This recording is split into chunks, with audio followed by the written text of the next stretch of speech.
What's up, y'all? This guy right here makes his money. I don't wanna like be a dick and just fucking film him, but this guy makes his money from recycling cans and plastic, like aluminum cans and plastic, and maybe makes a couple hundred real a day. I don't fucking know.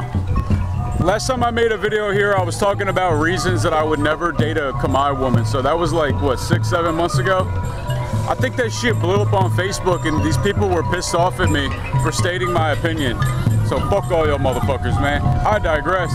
In this video, I just wanted to talk to you about giving money to people in Cambodia, like people asking you for money. Because man, dude, if you come to Phnom Penh, like, or if anybody's been to like a third world country, whether it's like the Caribbean, because like I've been to the Caribbean islands, like I've been to Grenada, St. Thomas, St. Croix, Dominica, what was the other one? St. Kitts, all that shit. Now granted, I didn't spend a lot of time there, it was only like a week or so, but I still experienced it. And you know, this guy, there's this comedian I like, his name is Byron Bowers. His name is Byron Bowers. You guys might know who he is.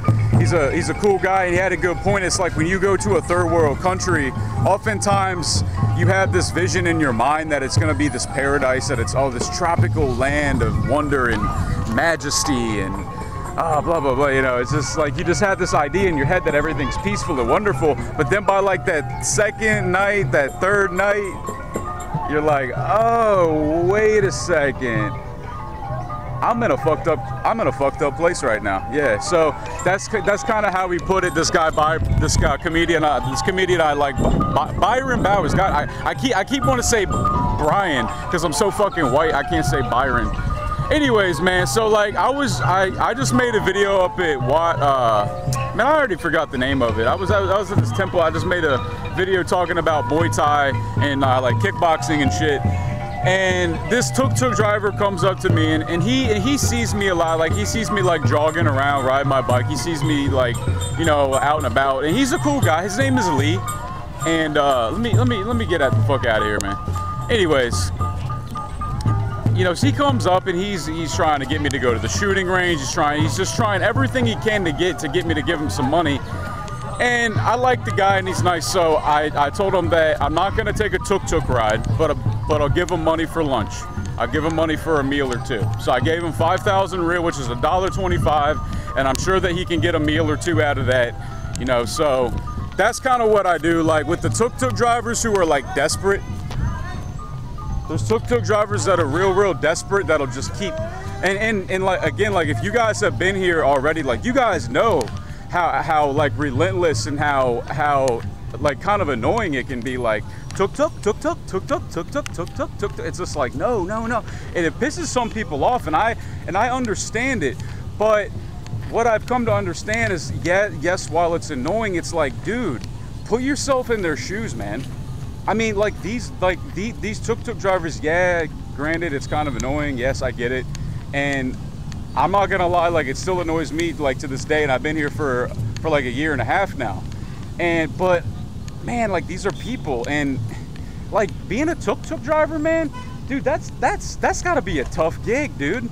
That's a tough gig, because in Phnom Penh, dude, there are thousands and I mean, there's gotta be like thousands and thousands of tuk-tuks, man. And the thing is that the tuk-tuk guys have like their own turf. They're almost like gangs. Like the dudes up on the riverside, like back up there by like Pink Elephant and like all the nicer restaurants. Like you can't be a tuk-tuk driver from Phnom like the Russian market and then start trying to take customers up there by the riverside, because that's not your turf. So it's almost like a gang thing.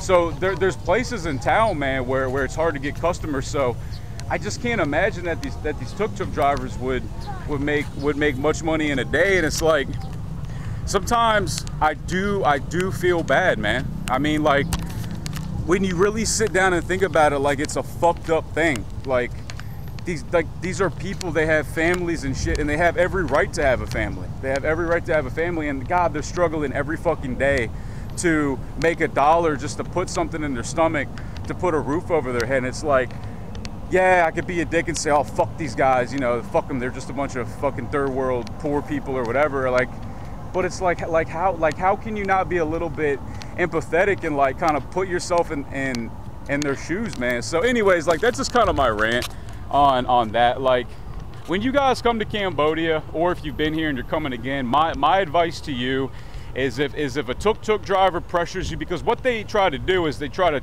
offer to take you on like tours of temples or the shooting range or blah blah blah, the killing fields. Now granted, if you want to go, then go, you know, that's fine. If you want to go, then go.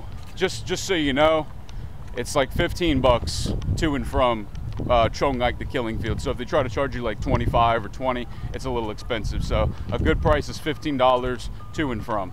Just so you guys know. So if they take you to the killing fields, $15 is a good fair price.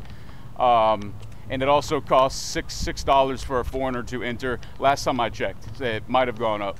Anyways, I digress. So yeah, man, so I was just up there with all the music playing, and these guys here who were, I guess, like victims of the Agent Orange attacks, or it's like bombs or whatever. Like these are the guys in wheelchairs that are like all like deformed, like they have the skinny, the short little legs and the fucked up arms and hands, and it's, you know, obviously it's kind of sad to see, but I mean, they just come up with a hat, just like give me money, and it's like, at first I'm like, nah, man, like, you know, like fuck off. But then I thought about it, I'm like, man, you know, shit, dude, like, what is 1,000 real to me? 1,000 real is 25 cents, by the way. But like, give the guy a fucking dollar, you know.